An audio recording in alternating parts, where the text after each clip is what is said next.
Baik, terima kasih atas kesempatan yang diberikan kelompok kami. Di sini kami izin untuk mempresentasikan student project kami yang berjudul Critical Appraisal Skenario 6. Berikut anggota dari SGD kelompok kami. Baik, sebelum mulai presentasi, saya izin untuk memperkenalkan terlebih dahulu. Sebelumnya, perkenalkan nama saya Komonopen Trisna Yasa dengan 3 digit NIM terakhir 048. Baik, di sini saya izin untuk menjelaskan latar belakang. Jadi, intracerebral hemorrhage itu merupakan suatu bentuk stroke parah dengan adanya pendarahan pada parenkim otak.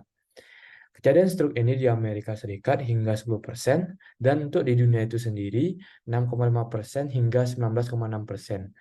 Untuk angka kematian itu sendiri pada kasus ini cukup tinggi, yaitu mencapai 50% dalam 30 hari. Pada anak, intracerebral hemorrhage jarang terjadi. Penyebab paling sering terjadinya spontaneous intracerebral hemorrhage pada anak itu adalah malformasi vaskular, dan itu ada terdapat penyakit hematologi seperti koagulopati atau trombositopenia, kemudian ada tumor otak dan penyakit langka seperti septikemia atau penyalahgunaan obat-obat. Kelainan vokal fungsi otak akibat ICH mencakup defisit motorik, kemudian ada defisit sensorik, masalah bicara, kelumpuhan saraf kranial, kelainan penglihatan, dan perubahan pupil. Dan untuk menegakkan diagnosis dari penyakit ini bisa menggunakan komput tomografi atau CT, kemudian bisa menggunakan magnetic resonance imaging atau MRI, kemudian bisa menggunakan komput tomografi angiografi atau magnetic resonance angiografi. Mungkin sekian dari saya, akan dilanjutkan oleh rekan saya. Terima kasih. Perkenalkan, saya Katrin Sylvania dengan 3 digit NIM terakhir 134. Di sini saya akan menjelaskan mengenai rumusan masalah, tujuan, dan juga manfaat dari student project kali ini.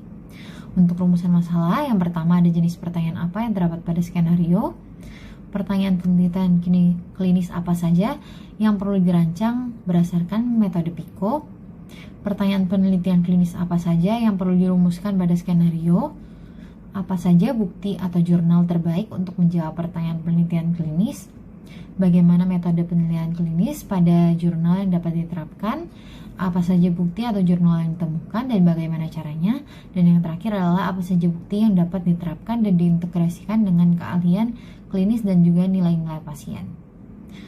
Kemudian untuk tujuan penulisan ini bertujuan untuk menjawab dari rumusan masalah.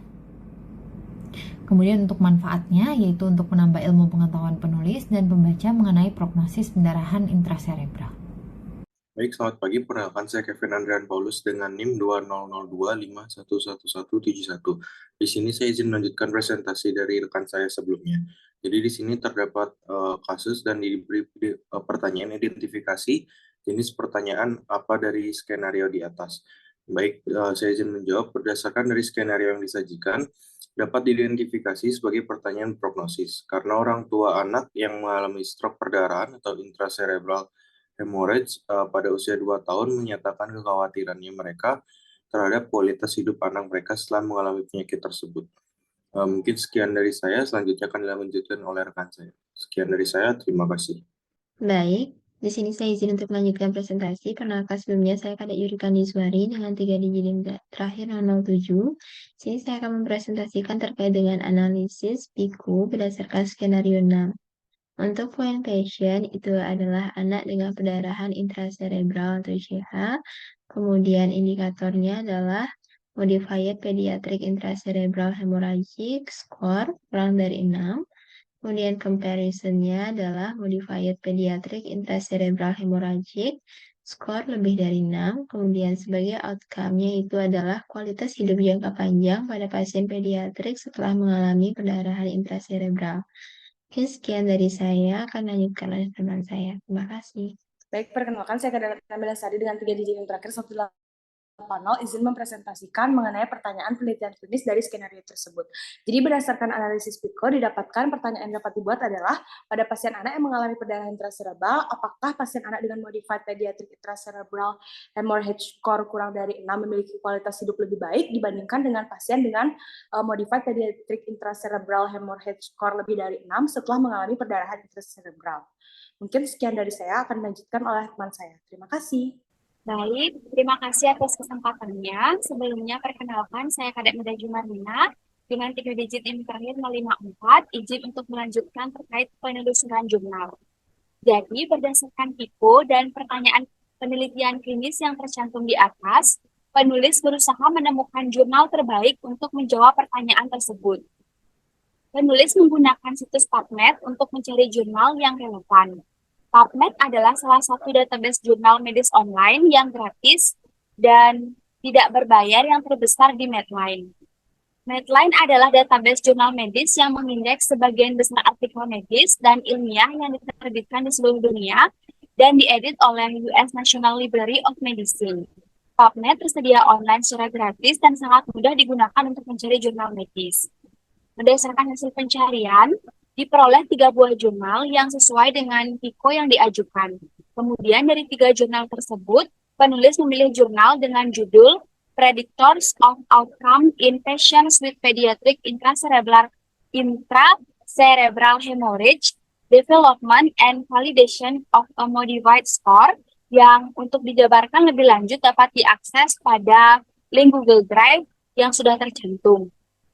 Jurnal ini dipilih karena beberapa alasan, yaitu memiliki tingkat validitas dan juga importance yang tertinggi, serta merupakan laporan penelitian berjenis cohort yang merupakan studi terbaik untuk menilai prognosis suatu penyakit. Mungkin sekian yang dapat saya sampaikan. Untuk penjelasan selanjutnya akan dilanjutkan oleh rekan saya. Terima kasih. Baik, selanjutnya saya akan menjelaskan mengenai penerapan penilaian kritis pada jurnal. Nama saya Kadek Krisna Fernanda Erawan dengan 3 digit NIM terakhir 204. Baik, jadi di sini pada penilaian kritis jurnal itu menggunakan tadi jurnal Predictors of Outcome in Patients with Pediatric Intracerebral Hemorrhage, Development and Validation of a Modified Score. Diterapkan dalam aspek prognosis jangka panjang pendarahan intracerebral pada anak menggunakan guideline dari Center of Evidence-Based Medicine, CABM, University of Oxford.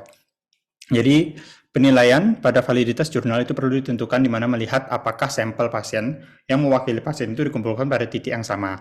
Biasanya dikumpulkan pada awal perjalanan penyakit. Sebaiknya pasien penelitian didaftarkan pada waktu awal penyakit. Biasanya ketika penyakit pertama kali muncul, dan kelompok pasien seperti ini disebut kohort awal. Lalu durasi tindak lanjut pasien juga perlu dievaluasi. Durasi tidak lanjut harus cukup lama untuk mendeteksi hasil yang diinginkan. Alasan tidak dilakukannya tindak lanjut harus diberikan bersama dengan perbandingan karakteristik demografi dan klinis pasien yang tidak dapat hadir dan pasien yang telah dilakukan tindak lanjut. Dan kriteria hasil perlu dinilai apakah bersifat objektif. Definisi yang jelas mengenai semua hasil harus diberikan. Idealnya jika hasil yang kurang objektif dinilai secara membabi buta, yaitu individu yang menentukan hasil tidak mengetahui apakah pasien mempunyai faktor prognostik potensial. Dan faktor prognostik penting dilihat apakah dilakukan penyesuaian jika subkelompok dengan prognosis berbeda teridentifikasi. Faktor prognostik adalah karakteristik pasien yang memprediksi hasil akhir pasien. Penelitian ini harus menyesuaikan dengan faktor prognostik yang diketahui dalam analisis sehingga hasilnya tidak menyimpang. Mungkin untuk presentasi selanjutnya akan dijelaskan oleh teman saya. Baik, perkenalkan saya Kadek Danul Wicaksara dengan 3 digit yang terakhir 198, izin untuk melanjutkan presentasi. Jadi di sini saya akan mempresentasikan penilaian secara kritis bukti atau jurnal yang ditemukan. Jadi di sini kami menilai secara kritis bukti pada jurnal yang kami temukan dalam aspek prognosis jangka panjang pendarahan intracerebral pada anak. Jadi jurnal yang digunakan yaitu Predictors of Outcome in Patients with Pediatric Intracerebral Hemorrhage, Development and Validation of a Modified Score. Jadi penilaian kritis di sini menggunakan metode validity, importance, dan applicability atau VIA. Yang pertama dari validity, di sini dilihat kriteria inklusinya, itu sampelnya usianya kurang dari 16 tahun, kemudian ICH non-traumatik yang ditunjukkan pada CT scan dan MRI otak dengan dan atau tanpa intraventricular hemorrhage. Kemudian follow-up klinisnya itu dalam 1 tahun. Dan kriteria eksklusinya yang pertama itu pendarahan yang terjadi pada kompartemen epidural, subdural, ventrikular, dan subarachnoid. Kemudian pendarahan akibat transformasi arterial pada stroke iskemik, dan pendarahan pada tumor otak. Masih di validity, jadi di sini sampel yang digunakan yaitu 143 anak, kemudian 100 anak itu dimasukkan dalam studi development cohort, dengan rentang waktu 2008 sampai 2012, dan 43 anak itu dimasukkan dalam studi validation cohort yang dengan rentang waktunya 2013 sampai 2015. Karakteristik pada penelitian ini sudah disamakan berdasarkan jenis kelamin, usia, perubahan status mental, volume ICH, kemudian ICH dibagi dengan total brain volume, penyebab ICH, dan durasi follow up. Kemudian pada bagian importance, dari jurnal pada analisis univariat itu didapatkan hasil ICH pada anak disertai perubahan status mental, herniasi otak, lokasi pendarahan pada infratentorial, hidrosefalus, atau volume ICH yang lebih dari 2% dari total brain volume itu mendapatkan prognosis yang buruk. Kemudian dari analisis multivariat itu didapatkan perubahan status mental dan herniasi otak merupakan faktor independen penyebab prognosis yang buruk ICH pada anak.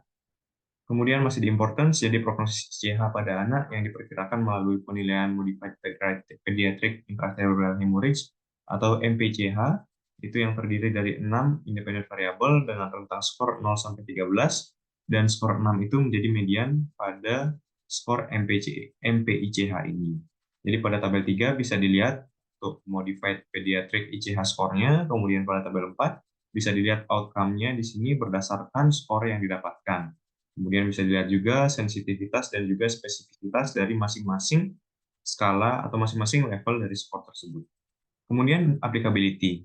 Jadi penilaian MPICH seperti pada jurnal tersebut dapat diterapkan dalam kasus ICH pada anak apabila terdapat fasilitas CT scan dan atau MRI. Kemudian penilaian prognosis dari MPCH ini tergolong sangat baik karena sensitivitasnya tinggi, akan tetapi dari segi ekonomi ini tidak ramah karena memakan banyak biaya, karena memerlukan pemeriksaan CT scan dan atau MRI. Baik, sekian dari saya, dilanjutkan oleh teman saya. Sebelumnya perkenalkan, saya Dian Nuraisa Mahwati dengan NUM 077 izin untuk menjelaskan terkait dengan integrasi hasil dengan keahlian klinis serta dari nilai-nilai dari pasien. Berdasarkan dari jurnal tersebut, terdapat suatu faktor penting yang harus awalnya diidentifikasi dan masuk dalam suatu komponen perhitungan anak atau PICH score, di mana di sini PICH score sini umumnya tidak masukkan suatu penilaian status klinis dan radiologi yang umumnya ditinjau pada pasien dengan dewasa ICH. Nah, di mana pada PICH score ini kedua hal tersebut tidak dimasukkan. Oleh karena itu, pada penelitian ini tertarik untuk pengembangan modifikasi dari PICH yang menambahkan dari status klinis dasar, pemeriksaan neurologis dasar, dan juga neuroimaging yang tersedia seperti dari CT scan brain termasuk dari penilaian total volume ICH, adanya herniasi, IVH, dan hidrosefalus. Dan ditemukan pada penelitian tersebut menunjukkan bahwa modifikasi MPCH ini dapat applicable atau dapat diterapkan pada populasi anak yang mirip dengan dari peninjauan dewasa dengan ICH kecuali dari penilaian dari umurnya. Dan selanjutnya adalah dalam penilaian MPICH ini dihitung bahwa atau didapatkan outcome berupa sensitivitas itu 92% dan spesifitas yaitu 77%. Berdasarkan dari hal tersebut, evidence-based medicine menunjukkan bahwa skor MPCH ini dapat mudah dan cepat untuk menilai dari timbulnya ICH pada populasi pediatrik, tetapi tidak dapat menegakkan secara individual atau spesifik pada individual tertentu yang berhubungan dari pelayanan pasien termasuk dari pembelian dan intervensinya. Baik, sekian dari saya dan waktu saya akan lanjutkan oleh teman saya. Terima kasih. Baik, sebelumnya perkenalkan nama saya Karisma Rianti Arifin dengan 3 digit NIM terakhir 191. Di sini saya akan menjelaskan mengenai kesimpulannya, yaitu dalam skenario pendarahan intracerebral pada anak usia 2 tahun, orang tua menanyakan dokter mengenai kualitas hidup anak setelah mengalami stroke pendarahan. Pertanyaan prognosis ini mendorong pembuatan pertanyaan penelitian klinis dengan menggunakan metode PICO. Fokus pada perbandingan kualitas hidup jangka panjang antara anak dengan modif pediatri intracerebral hemorrhagic dengan skor lebih dari 6 dan kurang dari 6.